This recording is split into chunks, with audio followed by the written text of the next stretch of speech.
Now, once again, Raymond Arroyo.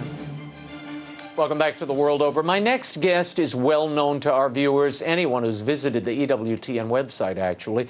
Her blog, Joan's Rome, is a perennial must-read for anyone interested in the life of the Vatican.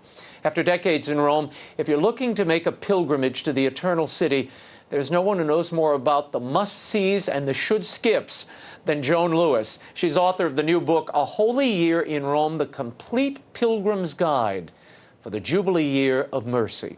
EWTN Rome Bureau Chief and author Joan Lewis joined me recently to discuss it here in D.C.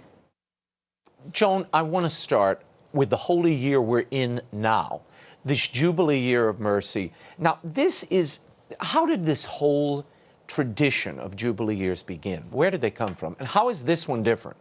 And how is it different? Because it's extraordinary in the first place. The first ordinary Jubilee year was held in the year 1300, and it came about because actually Pope Boniface VIII saw tons of pilgrims going into St. Peter's Basilica. And they were going to other churches in Rome, but mainly St. Peter's too. And it was like, all of a sudden, why? And it seemed that some of them had heard that if they went to venerate the Pope, they would be cured of ills, etc. So he just thought about all this veneration, and he thought, maybe I could create an event. This is a very nutshell version of it. Yeah. Maybe we should be looking at a Holy Year where people are called to experience in depth their faith, where people are called maybe, yes, to go to a shrine where there was a miracle. And so he created the first Holy Year, documents that went with it. It was a very, like anything that's the first, a lot of work has been done in the years since. Yeah, and it was a big deal at the time. And we're now, the Jubilee of 2000 was the 26th ordinary, and so this is an extraordinary Jubilee. Wow. Now, how is this different? Usually Rome is the focal point of a Jubilee because it's a pilgrimage. That's not the case in Pope Francis's Jubilee of Mercy. Oh, it's all over. It's the Universal Church. Every single diocese is to have a Jubilee celebration. You get the same indulgences and so forth from going through a Holy Door. I was just in New York, went through St. Patrick's Holy Door. And actually some dioceses, I don't know about Washington, have several Holy Doors. Yeah. So they'll have one on the cathedral. We have a Basilica Shrine here, which of course is fantastic. And so they will have a Holy Door. But the Pope didn't want people who wanted to be part of a Jubilee but felt they could only experience this in Rome. Okay, you can experience it at home.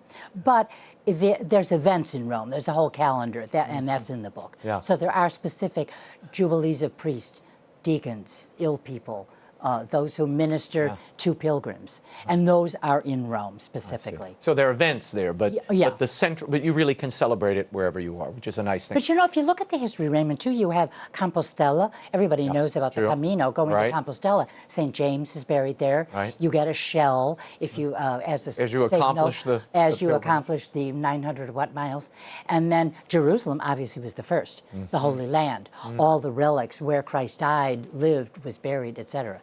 So Rome is still kind of the center. Well, Rome and the Holy Land, the center of pilgrimages. But then we have shrines all over the world that bring people. Now, tell us, Joan, when I read this book, your newest book, I recalled in the Jubilee year, all those years ago, where you also had a guidebook to that Jubilee year, that first one. Yeah. How did this expand on that vision, and what have you learned along the way? Because you really are. I mean, whenever anybody's going to Rome and they ask a question, I always say, let me check with Joan. Yeah, right. Joan will know. Yeah. Joan will know if it's a restaurant, you need a pharmacy, you break a leg, you need a pilgrimage, you want to hear a concert, Joan will know. Here I am. So what did you learn between 2000 writing that first book and this one? Well, it was a much smaller volume, and that really was the foundation, because in that book I had the history of Jubilees. I bring you to the 7 pilgrim churches, a few other churches in Rome. But then I added a chapter in this book. I added quite a few. Yeah, you have. But the one called A Papal Surprise. And that's when Pope Francis, on the 2nd anniversary of his election, on March 13th, 2015, last year, announced this very special year. And in that chapter, I include the Bull of Indiction, his reason for this holy year. And you know, Raymond, anybody listening to us knows that since his election, the one word we have heard all the time has been mercy. His very first homily as Pope, his very first Angelus as Pope, it was mercy. Don't forget how much God loves you.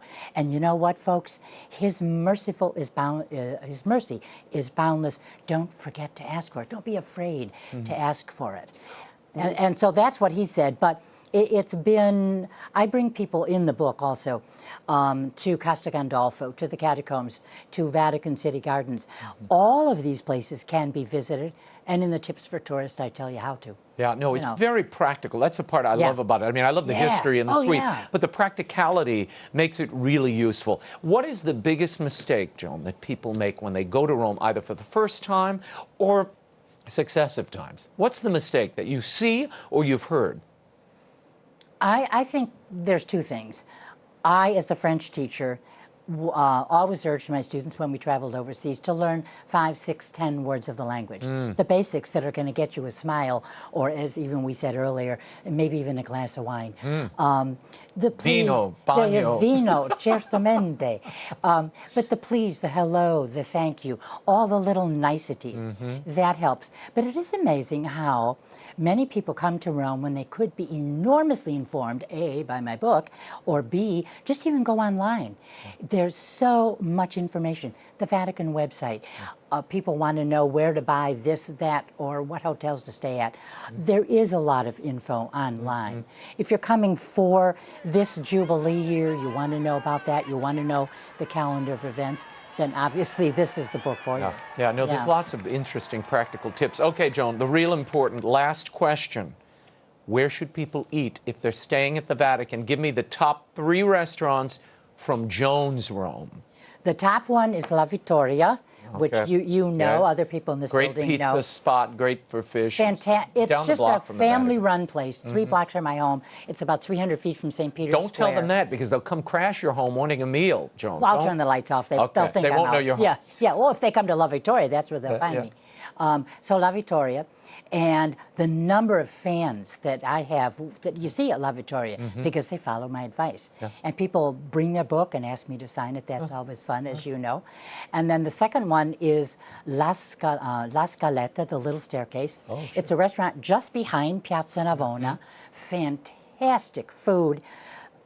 Between the owner of the restaurant and one of the waiters, they speak 11 languages, including Arabic and Russian. The cook is Francesco. He's from Sicily. He only speaks Italian, but he is a magician in the kitchen. Okay, number 3. I don't remember which on my list was number 3. Oh, Pierluigi. Pierluigi in Piazza dei Ricci. This is, if you're going to give the number of forks for a number of the price, this is in the 3 to 4 out of 4 price range.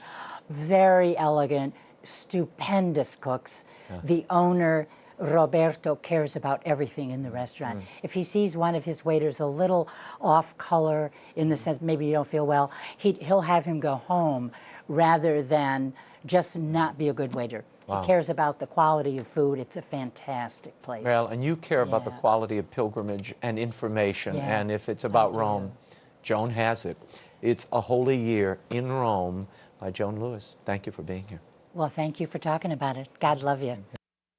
You can check out Mrs. Lewis's blog, Joan's Rome, at EWTN.com, and the book, A Holy Year in Rome, The Complete Pilgrim's Guide for the Jubilee Year of Mercy, is available at EWTNRC.com.